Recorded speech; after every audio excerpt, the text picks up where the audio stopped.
Assalamualaikum warahmatullahi wabarakatuh. Selamat siang Plants Lover dimanapun kalian berada.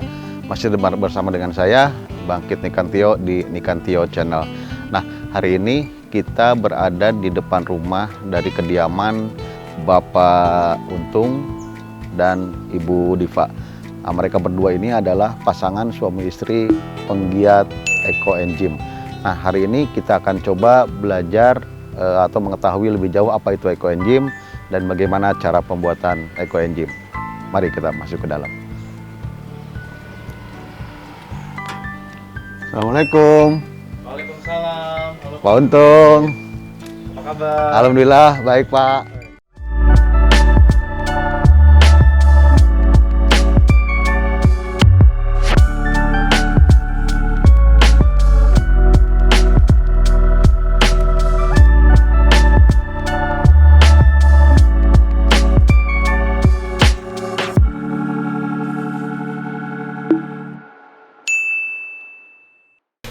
Nah, Plants Lover, sekarang kita sudah berada di dalam rumah di kediaman Pak Untung.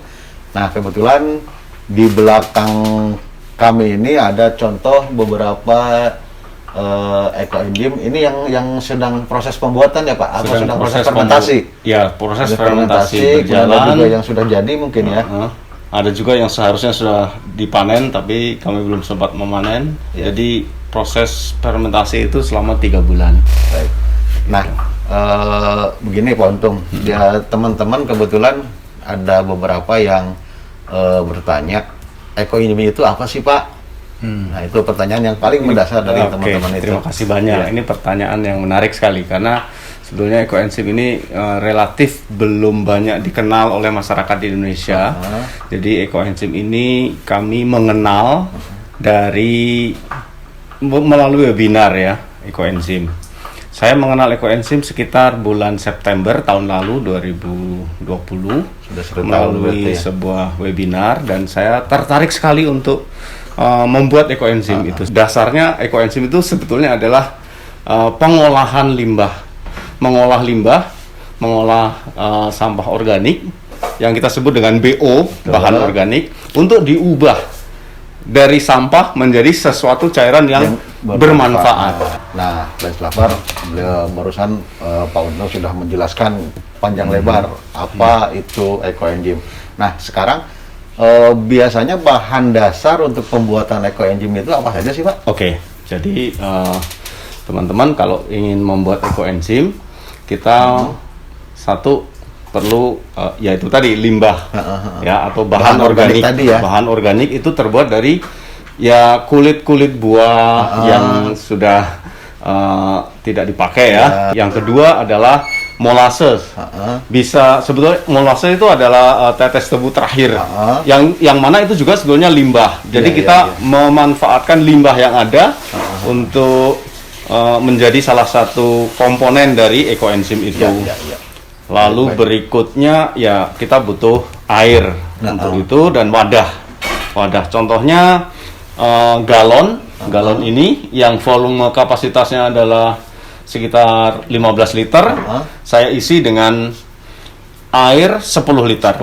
Air 10 liter. Itu artinya 10 bagian. Kemudian molase atau gula merah itu 1 bagian, berarti 1 kilo. Lalu limbah organiknya, bahan organiknya adalah 3 kilo. Jadi formulanya adalah 1-3-10. Sangat sederhana. 1 kilo molase, 3 kilo bahan organik dan 10 kilo air. 10 kilo ya? 10 kilo atau 10 liter sama saja ya? Karena masa jenisnya sama dengan 1. Nah, Pak, untuk bahan organiknya sendiri, entah itu sayuran maupun kulit buah, apakah yang kondisinya busuk sudah bisa dipakai dibuat atau memang harus yang kondisinya masih bagus? Kalau bisa sebaiknya yang bagus, yang belum membusuk ya. Jadi kita sebetulnya juga mengolah sampah dapur. Kita biasakan untuk membedakan sampah-sampah organik dengan sampah anorganik. Yang limbah organik inilah yang kita olah Ya, gitu. berarti misalkan kita habis masak, sudah ada sisa bahan, sisa sayuran daripada dibuang, kemudian kita makan buah, kulitnya kan daripada kita buang bisa dijadikan bahan organik kita ya, Pak, ya. sisihkan dulu, kita Iya. olah. Iya. Baik, Tapi tentunya ada beberapa yang tidak bisa dimasukkan ke dalam pembuatan ekoenzim, misalnya durian, Ya. alpukat yang berlemak gitu. Oh, jadi ada bahan organik tertentu yang memang tidak bisa dijadikan untuk bahan dasar pembuatan ekoenzim, ya, Pak. Salah satunya tadi durian, yang baunya alpukat. menyengat, alpukat yang mengandung lemak iya, atau baik, mungkin berminyak-minyak seperti Baik. itu. Jadi betul-betul ini bahan organik yang masih segar, ya. supaya nanti hasilnya memang enak gitu. Jadi harum gitu. Baik. Nah, untuk molasenya sendiri, seandainya di beberapa daerah kan kadang-kadang kesulitan kita cari Betul. molase, bisa diganti dengan alternatif lain nggak, Pak? Bahan bahan? Bisa. Kalau misalnya di beberapa daerah kesulitan mendapat molase, ya disarankan menggunakan gula merah gitu. Nah, dan untuk bahan organik ini catatan harus bahan organik yang belum melalui proses kayak dimasak, misalnya sayur-sayur yang udah dimasak, itu nggak boleh juga. Berarti harus yang masih segar ya, Pak? Masih yang Bahan segar, organik sehingga yang dia masih bisa di tuh, proses Friends Lover. fermentasinya bisa baik. Gitu. Nah, untuk manfaatnya sendiri, untuk apa sih ekoenzim itu? Selain tadi kita membantu mengurangi volume sampah, mungkin ada manfaat lain nggak dari Baik. ekoenzim itu sendiri? Ekoenzim ini sudah banyak diaplikasikan. Jadi untuk tanah, untuk air, untuk udara, semua bisa ya digunakan. Untuk tanah bisa membantu menyuburkan tanah yang gersang, karena dari situ proses penyerapan nutrisi oleh tumbuhan bisa menjadi lebih baik. Untuk membersihkan air yang polusi, itu kita masukkan ekoenzim di dalamnya. Iya. Mereka akan berproses, Iya. karena ada mikroba baik yang akan bekerja untuk membersihkan air. Demikian juga udara. Apalagi di masa-masa sekarang ini, di masa COVID seperti ini, udara kita kan ya polusi udara pada umumnya juga itu ekoenzim bisa membantu untuk membersihkan itu. Karena itu di beberapa tempat kita sudah melakukan penyemprotan udara gitu. Baik. Nah, sekarang mungkin kita coba akan buat langsung mungkin ya. Untung ya. Oke, iya. Kita coba buat langsung supaya seperti tidak apa sih? penasaran dan supaya jelas gitu ya. Betul. Bagaimana sih Betul. cara membuatnya? Ya. Oke, mari Pak Bukit. Makasih, Pak. Kita mau coba praktek menggunakan praktek membuat ekoenzim. Ini Budiva Pak Safar. sudah siap. Budiva ini adalah Budiva kebetulan sedang menyiapkan kebutuhan untuk pembuatan ekoenzim ya, Pak. Iya. Nanti mari kita sama-sama belajar membuat ekoenzim. Ya, silakan. Mari. Terima kasih, Pak. Ya. Baik, Budiva. Iya. Ini apa saja sih yang diperlukan untuk membuat ekoenzim ini? Baik, terima kasih Pak Bangkit untuk kesempatan pada siang hari ini. Jadi tadi kebetulan saya ke pasar ini ketemu penjual buah yang biasanya menjual buah kalau ada yang udah busuk sedikit tidak dipakai terus dibuang. Saya itu merasa sayang, jadi saya ambil. Hari ini kita mungkin akan praktek skala kecil ya. Jadi ini kebetulan ada wadah bekas mineral. Ini kapasitasnya 5 liter. 5 liter. Kalau 5 liter kita biasa pakai 3 liter. Nah, ini mungkin Pak Bangkit bisa menggunakan sarung tangannya. Nah, kita siapkan air, ini dari air pam kebetulan yang saya pakai, jadi ini 3 liter. Kemudian ini molase sudah kita timbang, ini 300 gram. Jadi ini 300 sudah kita timbang. Nah, ini kan bentar ya, pas 300 ini. 300 karena dengan tempatnya, jadi ini 300. Terus nanti bahan organiknya, buah-buah yang sudah kita potong tadi, ini kira-kira nanti 900 gram ya. ya. Nanti di awal kan tadi kita sampaikan bahwa rumusannya itu 1, 3, 10. iya. Nah, ini tinggal menyesuaikan aja Bu ya. Iya, Hitung-hitungannya nanti tinggal betul. menyesuaikan. Dan kami sarankan untuk bisa membuat itu kalau bisa BO-nya dalam keadaan bersih karena untuk menghindari keluarnya Jamur. maggot. Oh, Kalau jamur Ya, ya, ya. muncul itu karena terlalu banyak ruang sisa dari ini ya, dari tempat yang kita pakai. nah, kalau nggak salah, ini betul nggak Bu kalau jumlah BO itu menentukan kualitas ekoenzimnya? Sangat menentukan Pak. Jadi bagus tidaknya kualitas ekoenzim itu sangat Menentukan oleh. Jadi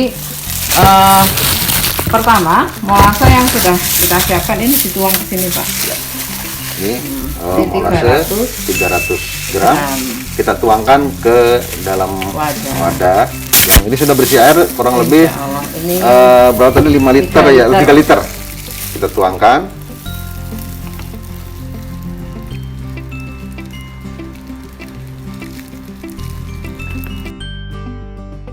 Jadi ini sudah bercampur air 3 liter dengan molase 300 gram. Jadi kita masukkan, saya menggunakan bantuan tolong. Kenapa? Karena biar tidak kemana-mana. Jadi kita masukkan.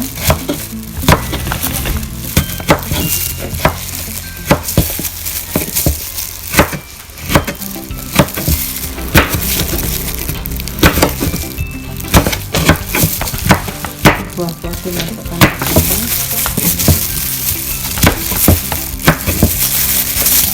Nah, agar tidak lupa, nanti langsung diberi label, Pak.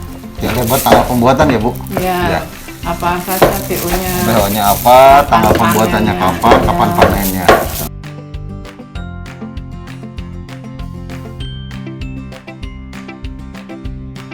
Nah, Plains Lover, kebetulan proses pembuatan sudah selesai. Semua bahan organik sudah kita masukkan ke dalam botol ini. Nah, selanjutnya apa Bu yang harus kita lakukan? Oke. Ini ekoenzim spesial perdana Pak Bangkit ya. Wah, Jadi keren.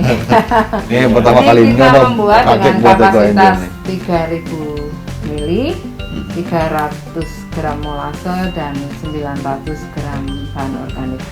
Selalu kita tekankan agar bahan organik itu ditimbang dengan bagus, rapi, sehingga kita bisa mendapatkan ekoenzim yang lebih terukur.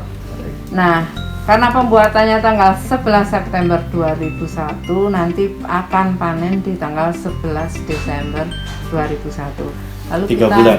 3 Kita bulan. kita siapkan. Nah, ini selotip. labelnya udah kita lapis dengan plastik. Kenapa? Kalau kena air biar Tidak tidak rusak ya Bu ya? rusak. Ini ditempel Pak.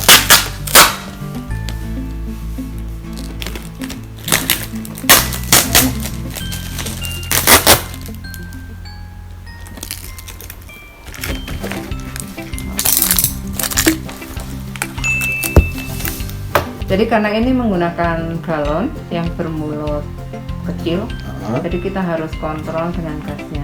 Ada beberapa cara sebetulnya dengan menggunakan selang ataupun Iya. tapi andai kata tidak, ini jadi kita harus ini kita tutup. Jadi kadang gini terus kita longgarin. Nah, kalau Pak Bangkit mau pergi ya mungkin untuk seminggu pertama bisa Dikendurkan kalau aja ya. tidak ada orang di rumah. Karena Bisa- gasnya itu sangat kuat pada seminggu atau 2 minggu pertama. Ini Jadi kita harus menghindari. hati-hati. Dan karena ini mulut kecil, itu tekanannya sangat kuat. Dan kalau kita terlambat membuka tutup, ini bisa berbahaya. Meledak mungkin ya. Bisa meledak. Nah, Plains Lover, tolong perhatikan poin-poin tadi. Selalu senantiasa kontrol terhadap aktivitas gas pada Iya. saat proses fermentasi, terutama di minggu-minggu pertama ya. Iya. Oke. Baiklah, Plains Lover dimanapun kalian berada, demikian proses pembuatan ekoenzim. Ini pembuatan perdana bagi saya. Saya ucapkan terima kasih Bu Diva, Sama-sama. Pak Untung. Mudah-mudahan proses pembuatan ekoenzim pertama saya ini berhasil sesuai dengan yang kita mau ya. Demikian Plains Lover dimanapun kalian berada, semoga video ini bermanfaat. Wassalamualaikum warahmatullahi wabarakatuh. Salam ekoenzim.